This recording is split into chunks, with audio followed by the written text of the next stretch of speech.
දිනක්. භාග්‍යවතුන් වහන්සේ ජේතවනාරාමේදී ඊතා මිහිරිස්වරයෙන් ධර්මදේශනා කරමින් වැඩ සිටියා.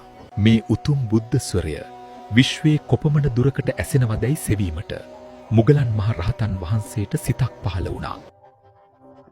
ඒ ෂණයෙන්ම උන්වහන්සේ තම 이르දි බලය භාවිතා කරමින් මේ මහා පොළොවෙන් අහසට පැන නැග්ගා. එක් සක්වලකින් තවත් සක්වලකට සිතාගත නොහැකි වේගයකින් උන්වහන්සේ විශ්වය හරහා දුරට, ඊටාම දුරට ගමන් කළා.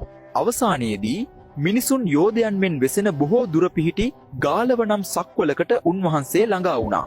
එහි සිටි යෝධ මිනිසුන් ආහාර ගනිමින් සිටියා. මුගලන් හිමියන් ගොඩ බැස තිබුණේ ඔවුන් ආහාර ගන්නා මහා පාත්‍රයේ ධාරය මතටයි. මේ කුඩා රූපේ දැකපු යෝධයන් අර බලන්න අපේ පාත්‍රයේ ධාරයේ කුඩා පණුවෙක් වගේ කෙනෙක් ඇවිදිනවා යයි කතා වුණා.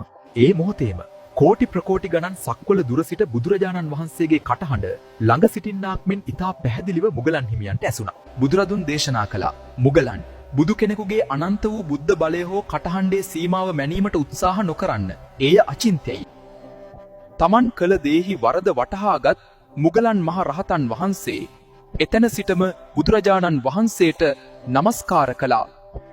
ක්ෂණයකින් නැවතත් ජේතවනාරාමයට වැඩම කළ උන්වහන්සේ බුදුරදුන්ගේ අනන්ත වූ බලය ගැන මහත්සේ පැහැදුනා. බුදු ගුණ අනන්තයි